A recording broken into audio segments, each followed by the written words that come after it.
नमस्कार दोस्तों, मेरा नाम है रंजन और आप देख रहे हैं योर एवरीडे गाइड। और आज के इस वीडियो में हम बात करने वाले हैं लमसम इन्वेस्टमेंट्स के बारे में।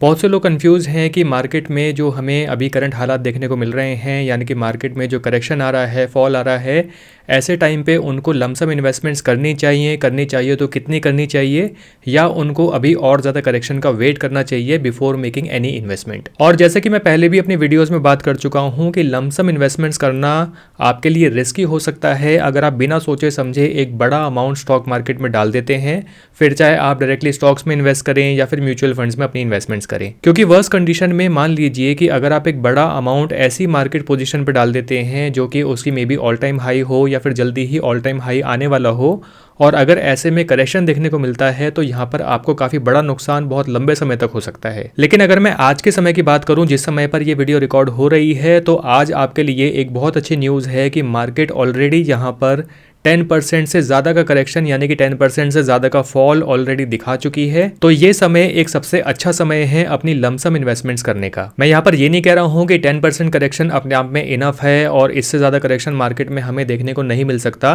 बिल्कुल मिल सकता है। तो अभी हम इन सभी चीज़ों के बारे में बात करेंगे और बात करते करते आपको यहाँ पर एक कॉन्फिडेंस आएगा कि हाँ, लमसम इन्वेस्टमेंट्स जो मेरे पास एक बड़ा अमाउंट रखा हुआ है उसको मैं इस मार्केट कंडीशन में इन्वेस्ट कर सकता हूं। इसलिए मैं आपको यहां पर रिक्वेस्ट करूंगा कि इस वीडियो को देखने की कोई भी जल्दीबाजी ना करें, इस वीडियो को कंप्लीट लास्ट तक देखें, जिससे कि आप ओवरऑल मार्केट सिनेरियो पूरी बात ठीक से समझ पाएं। तो आइए सबसे पहले बात करते हैं चार्ट लेवल पे और करंट मार्केट सिनेरियो को ठीक से समझ लेते हैं कि मार्केट अभी कहां पर है और कितना करेक्शन हमें फर्दर देखने को मिल सकता है।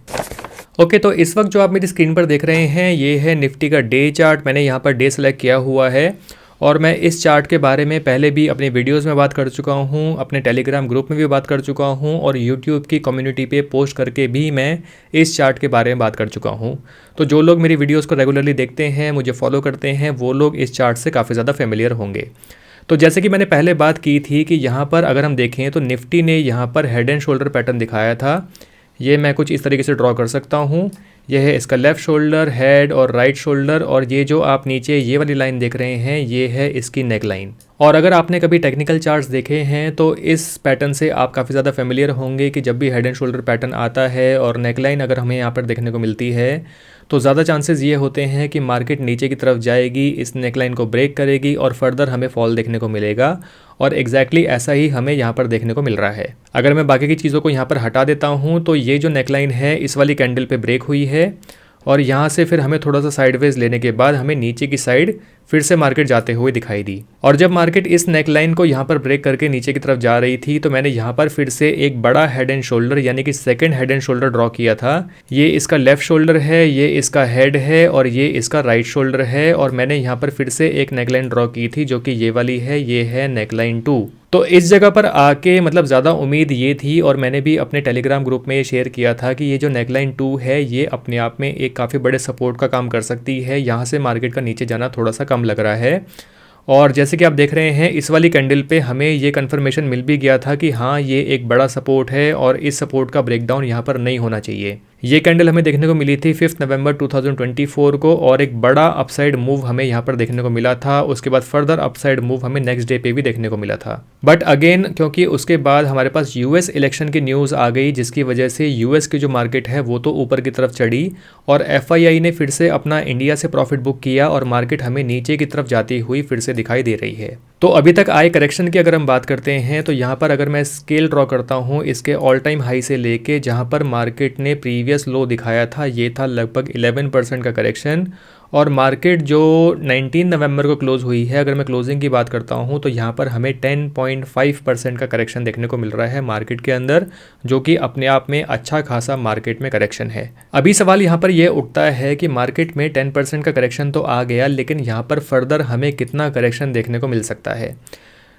तो मैं यहाँ पर ड्रॉ करना चाहूँगा एक और बड़ा सपोर्ट लेवल जो कि हमें यहाँ पर देखने को मिल रहा है। यहाँ से अगर मैं ड्रॉ करता हूँ ये सपोर्ट लेवल जो कि मार्केट ऑलरेडी सपोर्ट इस जगह पर ले चुकी है, ये है लगभग 23,300 के आसपास का लेवल। और आप यहाँ पे देखेंगे कि मार्केट ने यहीं पर सपोर्ट लिया, सपोर्ट लेके मार्केट ने अपसाइड मूव करने की कोशिश करी, लेकिन फिर से सेलर्स ने मार्केट को नीचे की तरफ लाना शुरू कर दिया है और एक बड़ी विक हमें ऊपर की तरफ लास्ट कैंडल में देखने को मिल रही है। तो प्रोबेबल चांसेस ये हैं कि मार्केट फिर से आके इसी लेवल को टेस्ट कर सकती है। हो सकता है यहाँ से सपोर्ट लेके थोड़ा सा अपसाइड पे जाए, या हो सकता है कि मार्केट एक ही बारी में यहाँ पर आके बार बार इसको टेस्ट करके फिर से नीचे की तरफ आने की कोशिश करे। तो जो भी सिनेरियो रहेगा, मुझे लगता है कि अगले 1-2 दिन के ट्रेडिंग सेशन में हमें यहाँ पर देखने को मिल जाएगा कि मार्केट किस डायरेक्शन में जा रही है।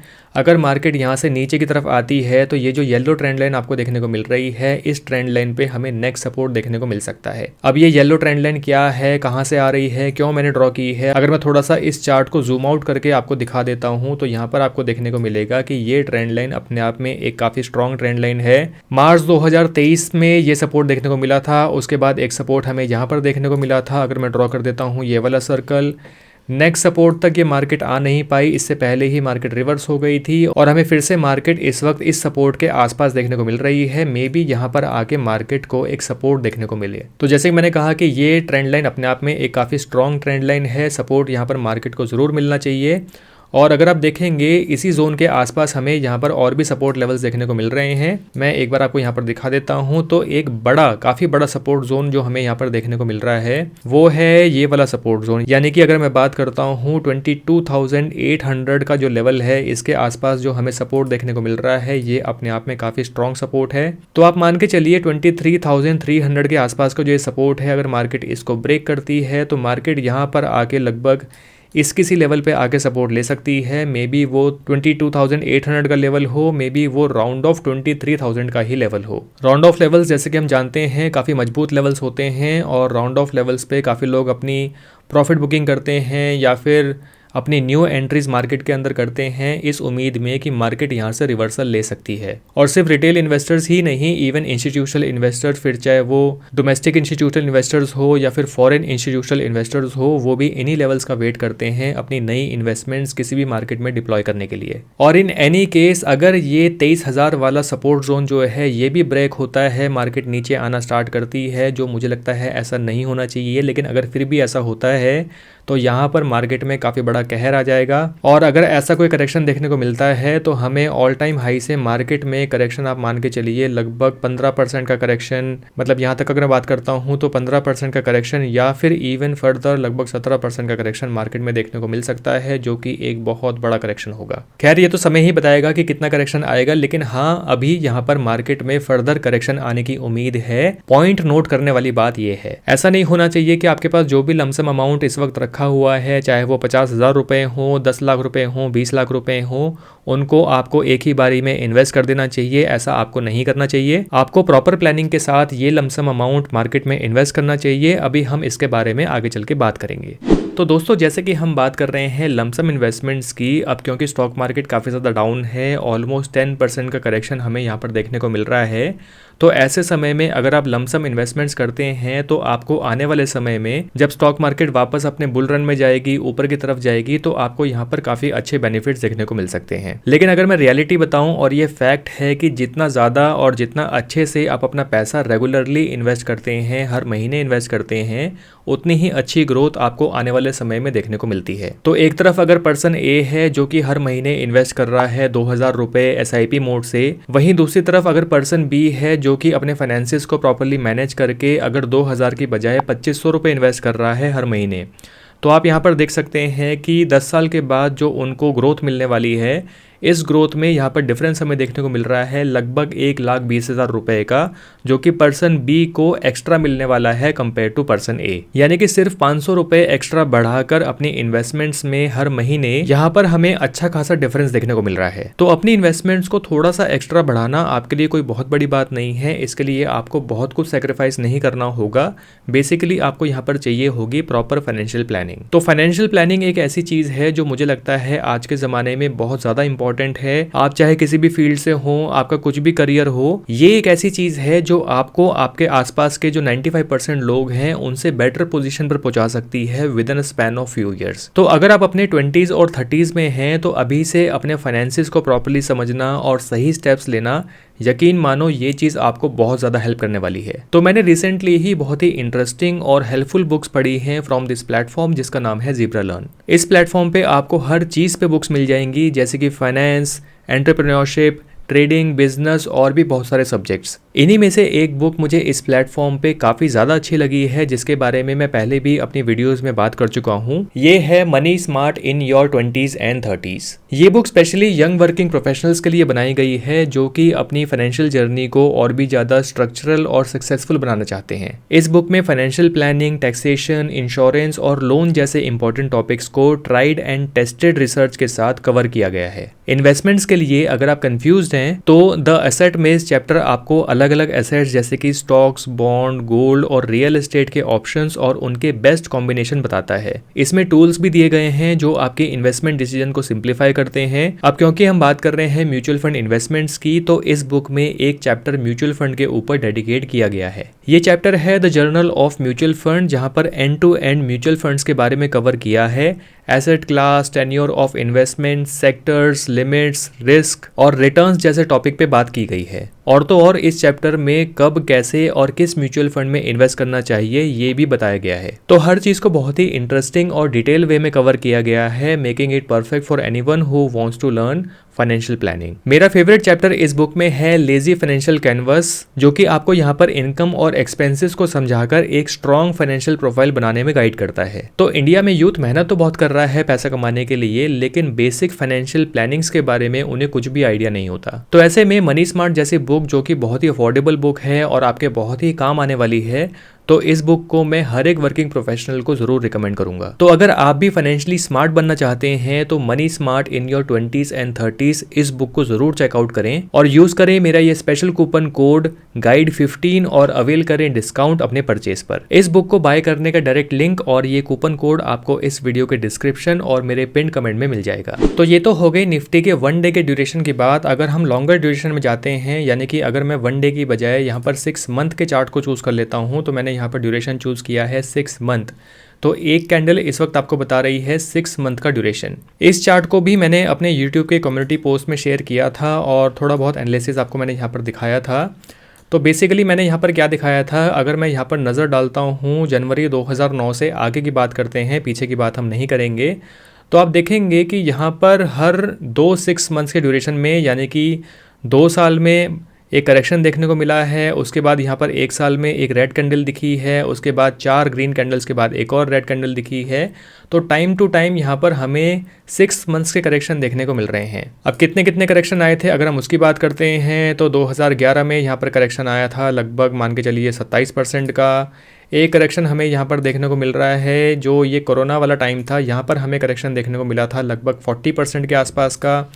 और अगर हम अभी की बात करते हैं तो कोरोना के बाद यहाँ पर हमें लगातार 3 ग्रीन कैंडल दिखी हैं, यानी कि 1.5 साल के ड्यूरेशन के बाद हमें जो प्रीवियस मार्केट करेक्शन देखने को मिला था ये था लगभग 17% का करेक्शन जो आया था 2022 में, जैसा कि आप जानते ही होंगे। उसके बाद अगर हम यहाँ पर नज़र डालते हैं तो थोड़ा मैं इसको जूम इन कर लेता हूँ, तो लगातार 4 ग्रीन कैंडल्स हमें यहाँ पर देखने को मिल रही हैं, यानी कि पिछले 2 साल में कुछ बड़ा करेक्शन हमें यहाँ पर देखने को नहीं मिल रहा है। अब क्योंकि ये करेक्शन का ड्यूरेशन टाइम टू टाइम हर 1.5 साल में 2 साल में आता रहता है, तो एग्जैक्टली 2 साल के बाद अभी करेक्शन का ड्यूरेशन हमें यहाँ पर देखने को मिल रहा है।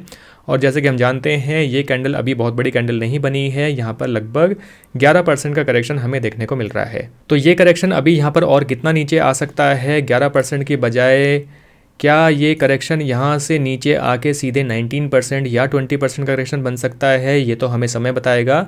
लेकिन हाँ, एक करेक्शन की यहाँ पर हमें उम्मीद है। और ये जो रेड कैंडल आपको यहाँ पर देखने को मिल रही है, ये रेड कैंडल यहाँ पर सस्टेन करनी चाहिए अगले 6 से 7 महीने तक। यानी कि ऐसा नहीं है कि अगले महीने अचानक से मार्केट अपसाइड पे जा सकती है। हो सकता है कि ये जो मार्केट में डाउनसाइड हमें देखने को मिला है, ये डाउनसाइड अगले 6 महीने, 8 महीने, 1-1.5 साल तक भी यहाँ पर हमें देखने को मिले। तो फिर से वापस अगर मैं डे के चार्ट में जाता हूँ तो ये जो करेक्शन आपको देखने को मिल रहा है, ये करेक्शन जरूरी नहीं है कि जितना करेक्शन आ गया है यहाँ से मार्केट बस ऊपर जाना स्टार्ट कर देगी और ऊपर जाना स्टार्ट कर देगी। ऐसा जनरली नहीं होता, मार्केट से इस तरह की उम्मीद हम नहीं लगा सकते। तो ये डाउनसाइड जो आया है, ये डाउनसाइड यहाँ पर सस्टेन करना चाहिए अगले 6 महीने, साल या 1.5 साल तक। उसके बाद हो सकता है कि कुछ कंसोलिडेशन के बाद आपको मार्केट अपसाइड पे जाती हुई देखने को मिले। यानी कि ये जो एक्सपेक्टेड कंसोलिडेशन अगले 6 महीने में, साल भर में आने वाला है, इस कंसोलिडेशन में आप अपनी इन्वेस्टमेंट्स रेगुलरली कर सकते हैं, जिससे कि जब नया ब्रेकआउट आपको देखने को मिले, मार्केट में बुल रन देखने को मिले, तो उस बुल रन में आपको यहाँ पर फ़ायदा मिलना चाहिए। तो मार्केट में ये जितने भी पॉइंट्स मैंने आपको दिखाए हैं, एक लेवल हमें यहाँ पर देखने को मिल रहा है 23,400 या 300 के आसपास का। नेक्स्ट लेवल हमें यहाँ पर देखने को मिल रहा है 22,800 के आसपास का। और उससे बॉटम में, जो सबसे बॉटम में हमें यहाँ पर एक बड़ा सपोर्ट जोन देखने को मिल रहा है, ये है 21,800 के लेवल्स के आसपास का। तो इन्हीं लेवल्स को ध्यान में रख के आपको आपका जो लमसम अमाउंट है उसको मुझे लगता है कि 3 पार्ट्स में ब्रेक करना चाहिए। मे बी आप 34%, 33% और उसको 33% में डिवाइड करें, या फिर 35% या जो भी नियर इक्वल पार्ट आपको 3 पार्ट्स में दिखाई देता है, उस तरीके से आप अपनी लमसम इन्वेस्टमेंट्स को डिवाइड कर सकते हैं। तो अगर मैं जो आपका पहला वाला अमाउंट है, यानी कि पहला 33.33% या 34% वाला अमाउंट है, उस अमाउंट को आपको अभी मार्केट जिस भी पोजीशन में आपको देखने को मिल रही है उस मार्केट पोजीशन में आप वो अमाउंट डिप्लॉय कर सकते हैं, इन्वेस्ट कर सकते हैं। मुझे नहीं लगता कि आपको यहाँ पर इशू आना चाहिए या फिर ज़्यादा सोचना चाहिए। अब क्योंकि हम जानते हैं कि मार्केट यहाँ से नीचे के लेवल पे जा सकती है, हो सकता है जाए या हो सकता है ना ही जाए, लेकिन हमें यहाँ पर वर्स कंडीशन के लिए तैयार होना चाहिए। तो हम यहाँ पर मान के चलेंगे कि मार्केट अभी यहाँ पर और नीचे के लेवल्स पे जा सकती है। तो अगर मार्केट नीचे के लेवल्स पे जाती है, यानी कि ये जो येलो ट्रेंड लाइन मैंने ड्रॉ करी है, और या फिर अगर मैं बात करता हूँ तो 22,800, या फिर अगर आपको मार्केट यहाँ पर 23,000 के लेवल्स पे भी नीचे आती हुई दिखाई देती है, जिस भी दिन दिखाई देगी, मे बी वो 10 दिन हो, 20 दिन हो, 1 महीना हो, तो आप अपना नेक्स्ट 33% वाला जो लमसम अमाउंट है उसको आप यहाँ पर इन लेवल्स पे इन्वेस्ट कर सकते हैं। मुझे लगता है कि इस तरीके से अगर आप अपनी इन्वेस्टमेंट्स करेंगे तो आपका रिस्क मैनेजमेंट भी यहाँ पर अच्छा काम करेगा, और आपकी जो इन्वेस्टमेंट्स हैं उनमें भी एवरेजिंग, रुपी कॉस्ट एवरेजिंग जिसको हम बोलते हैं, वो भी अच्छी देखने को मिलेगी। और फाइनली जो आपका थर्ड लमसम अमाउंट है, यानी कि आखिरी बचा हुआ 33% का जो अमाउंट है, उस अमाउंट को अभी के लिए आप अपने पास तसल्ली से रखिए, उसमें आपको अभी जल्दीबाजी नहीं करनी है। अगर इन एनी केस मार्केट 23,000 को भी ब्रेक करके 22,800 या फिर उसके नीचे के लेवल पे आना स्टार्ट होती है, तो मुझे लगता है कि उस लास्ट पार्ट में से आप अपनी इन्वेस्टमेंट्स एज लमसम, जो म्यूचुअल फंड्स के बारे में अभी हम आगे चल के बात करेंगे, उन म्यूचुअल फंड्स में आप अपनी इन्वेस्टमेंट्स इन लेवल्स पे कर सकते हैं। अब ऐसा तो है नहीं कि मार्केट लाइफ टाइम के लिए नीचे ही नीचे चलती चली जाएगी, जो भी पैसा आप इन्वेस्ट कर रहे हैं वो जीरो हो जाएगा, मार्केट भी यहाँ पर जीरो पे आकर रुक जाएगी, ऐसा कभी नहीं हो सकता। तो मार्केट को तो ऊपर जाना ही जाना है, ये तो 100% है ही, लेकिन मार्केट कितने समय के बाद ऊपर जाएगी इसके बारे में कोई भी यहाँ पर एक्यूरेटली आपको नहीं बता सकता। तो ऑब्वियसली मैं आपको कैसे बता सकता हूँ, लेकिन हाँ, रुपी कॉस्ट एवरेजिंग, अगेन मैं ये वर्ड यूज़ कर रहा हूँ कि इसका फ़ायदा आपको यहाँ पर उठाना चाहिए। मार्केट जब भी आपको इन लेवल से नीचे आना स्टार्ट होती है तो लास्ट डिप्लॉयमेंट आप अपनी ऑलमोस्ट अराउंड इस एरिया में कर सकते हैं। अब वो 22,500 का राउंड ऑफ लेवल हो या फिर एग्जैक्टली 22,000 का लेवल हो, आप यहाँ पर तसल्ली से बिना डरे अपनी इन्वेस्टमेंट्स कर सकते हैं। और यहाँ पर मैं उन इन्वेस्टर को क्लियरली बता देना चाहता हूँ जो लोग एसआईपी से अपनी इन्वेस्टमेंट्स करते हैं, उनको अपनी किसी भी एसआईपी को पॉज करने की, स्टॉप करने की ज़रूरत नहीं है कि वो सोचे कि यार इन्होंने अब हमें क्योंकि लेवल्स बता दिए हैं तो अपनी एसआईपी को पॉज करके हम भी लमसम इन्वेस्टमेंट्स कर देंगे इकट्ठे, 1 महीने या 2 महीने की जो भी एसआईपी जाती हैं उसको एक ही बारी में जो मार्केट का बॉटम होगा उसमें इन्वेस्ट कर देंगे। देखिए, मार्केट का बॉटम क्या होगा, कब हमें देखने को मिलेगा, इसके बारे में कुछ भी नहीं कह सकता कोई भी। मे बी जो मार्केट इस वक्त हमें देखने को मिल रही है यही मार्केट का बॉटम हो।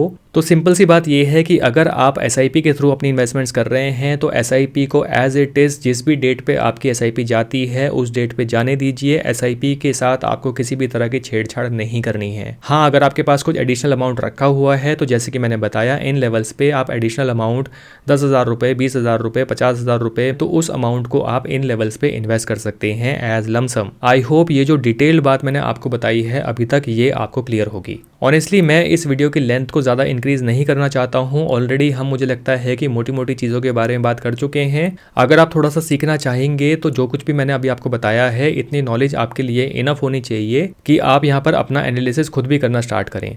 तो हम यहाँ पर बात करते हैं म्यूचुअल फंड्स की कि ये जो लमसम अमाउंट आपको इन्वेस्ट करना है, उन लमसम अमाउंट के लिए आप कौन से म्यूचुअल फंड्स को अपने लिए चूज़ कर सकते हैं, जो म्यूचुअल फंड आपके लिए बेटर रहें और compare to other mutual fund थोड़े से सेफर साइड में आपको देखने को मिले।